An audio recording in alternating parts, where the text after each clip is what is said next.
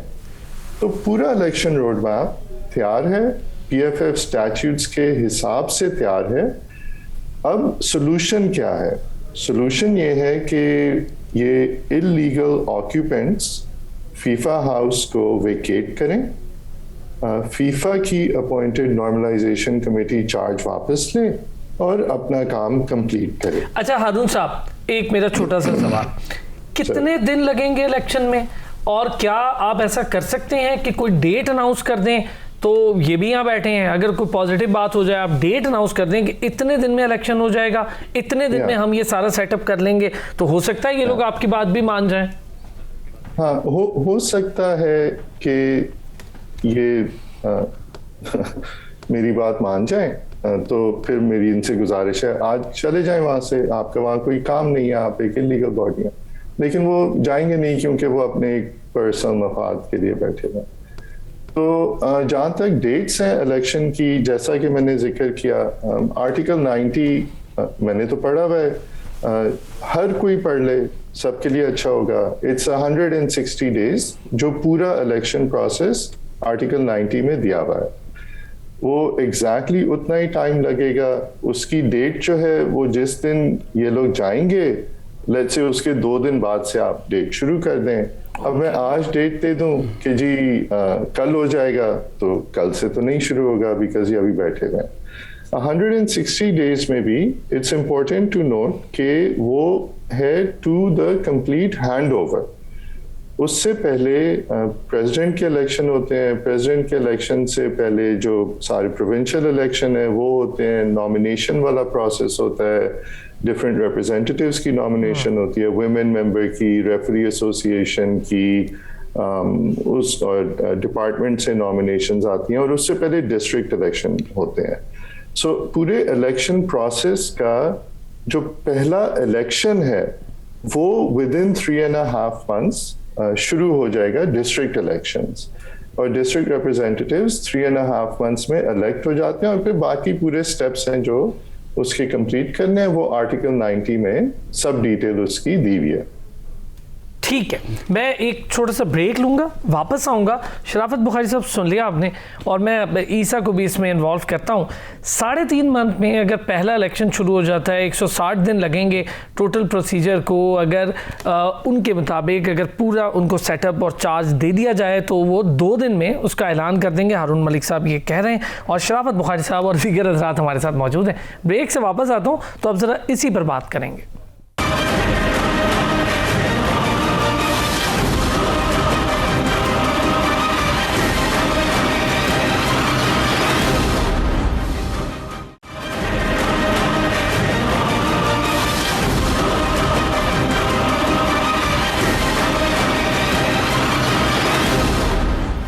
Welcome back.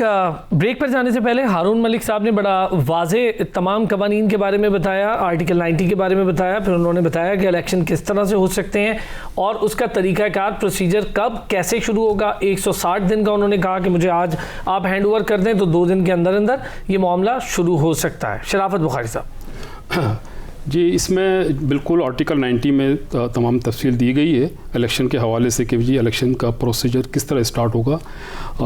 उसमें sir ये है कि वो जो प्रोसीजर है ना वो है नॉर्मल इलेक्शन का।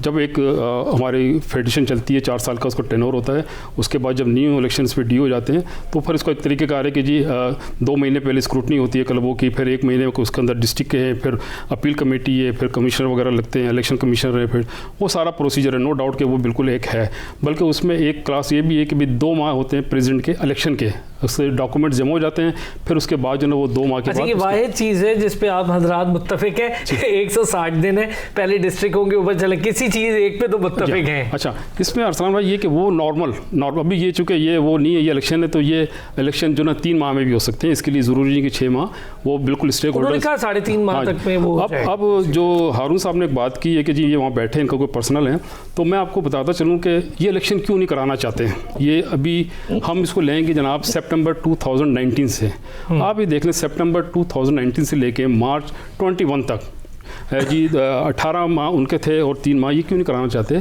उसकी वजह ये है कि हर मेंबर की जो सैलरी है वो $4,000 है, और माशाल्लाह से हमारे जो चेयरमैन साहब हैं इनकी $6,000 है, इनको पैसे दिए जाते हैं।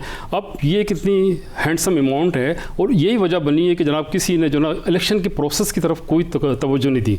जो इससे पहले की NC थी उसने भी 15 माह कुछ नहीं किया। 15 माह के बाद जब मुनीर सदाना वाली नहीं, ये हमजा साहब वाली, 15 माह के बाद जब उन्होंने काम शुरू किया तो 3 महीने के बाद जो ना फिर वो जो नए चेयरमैन साहब आए उन्होंने वो सारा काम ज़ीरो कर दिया। जी हाँ, उसमें स्क्रूटनी सिंध की हो चुकी थी, उसमें क्लबों की रजिस्ट्रेशन वगैरह हो गई थी, उन्होंने शेड्यूल जारी कर दिया था, उन्होंने अपील बोर्ड बना दिए थे, उन्होंने इलेक्शन कमिश्नर बना दिए थे। इस तरह के जब काम हुए तो मुनीर सदाना साहब आए, उन्होंने दिसंबर में वो सारा कुछ ख़त्म कर दिया। फिर हमारे वो ख़त्म हो गया। फिर हारून साहब आए, हारून साहब ने भी 3 माह में बैठे, इन्होंने भी कहा कि जी मैंने शेड्यूल जारी किया, तो इन्होंने मार्च तक कोई शेड्यूल जारी नहीं किया था। हमारे प्रेसिडेंट साहब जो हैं वो जाके मिले थे, उसमें भी इन्होंने एक नया प्लान बताया था कि जी मैं कोई नई रजिस्ट्रेशन करना चाहता हूँ, मैं कोई फीफा के साथ कोई नया तजर्बा करना चाहता हूँ, तो ये उस साइट पे जा रहे थे। जबकि हमने कहा कि नहीं, आपको डोमेन ये नहीं है कि आप न्यू रजिस्ट्रेशन करें, आपको जो मैंडेट मिला है वो ये मिला है कि जो 2015 के क्लब हैं वो फैसला भी हो चुका है। NC की एक 18वीं मीटिंग हुई, उसमें फैसला हो चुका है कि ये जो इलेक्शन होंगे ये 2015 के जो रिकॉर्ड है पाकिस्तान फुटबॉल फेडरेशन के पास, जो कहीं डिस्प्यूट नहीं है। अच्छा शराफत साहब ये बताएं, फ़र्ज़ करें अगर वो करवाना चाह रहे हो जी, आप लोग एक साथ बैठ नहीं सकते किसी पॉइंट पे? आप लोग नहीं कह सकते क्या ठीक है हम आपको दे देते हैं ऑफिस? मैं एक मेरा छोटा सा सवाल है सर, हम आपको ऑफिस दे देते हैं, और मैं हारून साहब से भी यही रिक्वेस्ट करूंगा, दोनों हजरात साथ बैठे, ये कहते हैं हम आपको ऑफिस दे देते हैं, हम भी आपके साथ लग जाते हैं सर, मतलब एक कंबाइन कमेटी बन जाए, हम भी आपके साथ लग जाते हैं, आप हमें जैसा कहते हैं हम कर लेते हैं, लेकिन आप इलेक्शन करवाते हैं। जी मैं अर्ज करता हूँ सर, उसमें ये है कि क्लियर कट जो ना वो इनको ये जो कमेटी है ना NC, ये इलेक्ट्रोल कमेटी को उसको नाम दिया गया है, ठीक है जी। इन्होंने जो काम करना है ना वो इलेक्ट्रोल कमेटी के मैंडेट के मुताबिक काम करे, ये एग्जीक्यूटिव कमेटी के हिसाब से काम नहीं करे। हम इनको बिल्कुल सपोर्ट करने के लिए तैयार हैं। ये एज अभी देखें पाकिस्तान आप इस बात पे सपोर्ट करने को तैयार हैं? वो कहते हैं कि हम इलेक्शन करवाते हैं तो आप कहेंगे हाँ यार हम आपके साथ हैं। इलेक्ट्रोल कमेटी बगैर लड़ाई के इलेक्ट्रोल कमेटी ये काम करना चाहते हैं, बिल्कुल काम करें। देखें पाकिस्तान सस्पेंड है, ये कनाडा में। अच्छा मैं इसी पर थोड़ी सी सर ईसा का भी एक व्यू, ईसा मुझे ये बताएं फुटबॉलर क्या कर रहे हैं इस सारे सिचुएशन में? 3-4 साल से ऊपर हो गया है, फुटबॉलर कैसे गुजारा कर रहे हैं, क्या कर रहे हैं, किन इवेंट्स में खेल रहे हैं? देखो अरसलान भाई, आप मुझे थोड़ा सा टाइम दे दे, मैं कुछ सवालात जो हमारे दो साहिबान बैठे हुए इनके सामने रखूंगा। पहला सवाल तो ये कि हारून मलिक साहब जब चार्ज संभाला है तो सिर्फ एक ही सवाल कर रहा हूँ कि हारून मलिक साहब आप 31 जून तक आपको टाइम मिला है, तो आपने 2022 मार्च तक जो कैलेंडर इशू किया, क्यों किया है? कि मतलब आपका जो मैंडेट था उसके मुताबिक आपने फीफा की जो मैंडेट है उसके खिलाफ आपने कैलेंडर इशू किया है। ठीक है, दूसरा सवाल, कैलेंडर की वजह से, उसी कैलेंडर की वजह से जो है ना आपने एक पार्टी को दावत दिया है कि आ जाओ फुटबॉल हाउस पे कब्जा करो, क्योंकि उसको पता चल गया कि ये इलेक्शन नहीं कराएगा, इसका इरादे कुछ और है। तो ये बहुत बड़ा वजह बना है जो कि फेडरेशन हाउस पे कब्जा हुआ है। दूसरी बात, मैं ये जो शराफत साहब है मैं इनसे करता हूँ, शराफत साहब आप मुझे बताओ कि फीफा और FC के बगैर आप फुटबॉल चला सकते हो? नहीं चला, बिल्कुल नामुमकिन है। ये आपको भी पता है, सब लोगों को, पूरी पाकिस्तान की स्टेक होल्डर्स को पता है। तो आप क्यों इतना बजिद हो कि इतने अना का मसला बनाया हुआ है कि आप जो है ना मुज़ाकरात टेबल मुज़ाकरात के लिए तैयार नहीं हो। अच्छा, मैं ईसा चूंकि वक्त की कमी है, मैं चाहूंगा दोनों हजरात से आपके दोनों सवालों के जवाब लूं। आपके जो सवाल है वो हमसे भी ज्यादा वैलिड है, आप फुटबॉलर हैं। हारून साहब, पहले आप इस बात का जवाब थोड़ा सा दे सकेंगे कि कैलेंडर जारी करने की क्या वजह थी? हाँ जी, एंड सो आई थिंक जो सबसे पहली बात इस चीज़ में निकल के आती है वो ये है कि कैलेंडर तो जारी था ना, सबको पता था, तो शराफत बुखारी साहब मेंटेन करें कैलेंडर हमें पता ही नहीं था। बहरहाल सो आई थिंक इसमें इम्पोर्टेंट ये है कि PFF स्टैट्यूट्स के मुताबिक, कवानीन के मुताबिक एक क्लियर कट तरीका दिया हुआ है कि इलेक्शन कैसे कराएंगे। तमाम स्टेक होल्डर उस पर राजी हैं, तमाम स्टेक होल्डर PFF स्टैट्यूट्स को मानते हैं, मां सिवाय एक के, जो कि ये इलीगल ऑक्यूपेंट्स वाला ग्रुप है। बाकी हर कोई इस सपोर्टिव कि हाँ जी PFF स्टैट्यूट्स के मुताबिक ही इलेक्शन होने चाहिए और इसमें कोई तब्दीली नहीं आनी चाहिए। सो वो तो जो भी है स्टैट्यूट्स के मुताबिक है। हमने तमाम स्टेक होल्डर से कहा कि जी ये रोड मैप आपके जब हम आपको इशू करेंगे, इसमें जहाँ जहाँ आपको लगता है कि कोई चांस है टाइम बचने का, आप उसमें इनपुट दे दीजिएगा। लेकिन इनका कब्जा जो है वो अपनी जगह। अच्छा, मेरा भी एक सवाल है अरसलान, अगर आप इजाजत दें तो मैं भी पूछ लेता हूं। कीजिए, बिल्कुल कीजिए।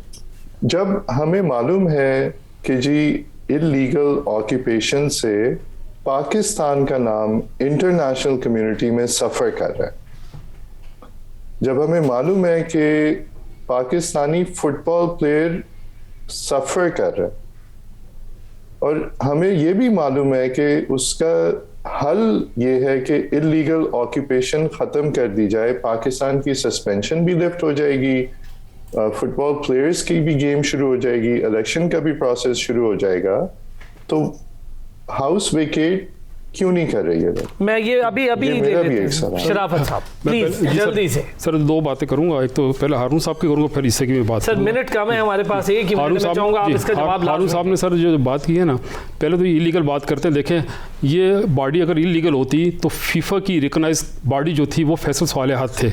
अगर हमारी बॉडी इलीगल होती तो मामला तो एंड हो गया सर, उन्होंने नॉर्मलाइजेशन कमेटी और ये फीफा ने बनाई है। देखें सर, बात ये है कि वो इलीगल नहीं है, हम इलीगल नहीं है, बिल्कुल हम लीगल है। दूसरा, हारून साहब ने एक बात की है, डिस्ट्रिक्ट कोर्ट की बात की जी, उन्होंने इनको कहा है सुप्रीम कोर्ट के ऑर्डर बिल्कुल स्टैंड करते हैं, हम 2022 तक का हमारा मैंडेट है, उसने इलेक्शन कराए। वो जो डिस्ट्रिक्ट कोर्ट की बात कर रहे हैं उसने अकाउंट्स की बात की है, और कहीं इसमें ऐसी कोई बात नहीं कि उन्होंने हमें कोई इलीगल कहा है। दूसरी सर, मैंने आपसे अर्ज़ किया था कि इलेक्टोरल कमेटी काम करना चाहती है, NC बड़ी खुशी से करें, ये अपना प्रोसेस करें। हम कह रहे हैं कि वो आप जगह देना सर, जगह इलेक्टोरल कमेटी के लिए जगह की जरूरत नहीं होती है कि फुटबॉल हाउस में बैठ के उन्होंने काम करना। ये भी तो अभी तनख्वाह ले रहे हैं, 6 महीने से वहाँ पे बाहर बैठे हुए, सारे बाहर बैठे तनख्वाह ले रहे हैं, इनकी तनख्वाह तो नहीं रुकी। अब मैं आता हूँ ईसा की जवाब का। ईसा ने जो बात की है, हमारा बिल्कुल कोई इसमें जिद नहीं है। हम ये समझते हैं कि फीफा के साथ चलना चाहिए, FC के साथ चलना चाहिए, उसकी मदद के बगैर हमारी प्रमोशन नहीं होगी फुटबॉल की। बहुत अच्छा सवाल था। इसी बेस के ऊपर हमने, इसी बात पे हमने सितंबर में फीफा की लगाई हुई NC को चार्ज दिया है, उनको अकाउंट दिए 170 मिलियन उनको हमने पैसा दिया है। लेकिन बदकिस्मती ये कि उन्होंने फीफा ने तो बिल्कुल उन्होंने इस अच्छा, मैं आप दो हज़रात से, हारून साहब क्या एक और प्रोग्राम रखते हैं, आप देंगे, टाइम देंगे, इस पे बात और करें हम इंशाल्लाह अगले आने वाले दिनों में? मैं जरूर इस पे बात करने पे तैयार हूँ। Thank you. लेकिन अरसलान जरा मेरे सवाल का भी जवाब ले लेना। मैं बिल्कुल, मैंने सर वही सवाल इनके आगे रखा था, चूंकि वक्त की कमी थी, वरना मैं आज इस पर पूरा प्रोग्राम है, इंशाल्लाह आने वाले हफ्ते में इस पे एक और प्रोग्राम करें। बहुत शुक्रिया हारून मलिक साहब, शराफत बुखारी साहब, वफा अब्बास साहब और ईसा चमन हमारे साथ मौजूद थे। बहुत शुक्रिया तमाम हजरात का। कोशिश की आज फुटबॉल के असल मसाइल को उजागर करें, मसला क्या है, क्यों नहीं हो रहे इलेक्शन, क्यों फुटबॉल फल फूल नहीं रही। अगले हफ्ते इंशाल्लाह फिर होगी आपसे मुलाकात।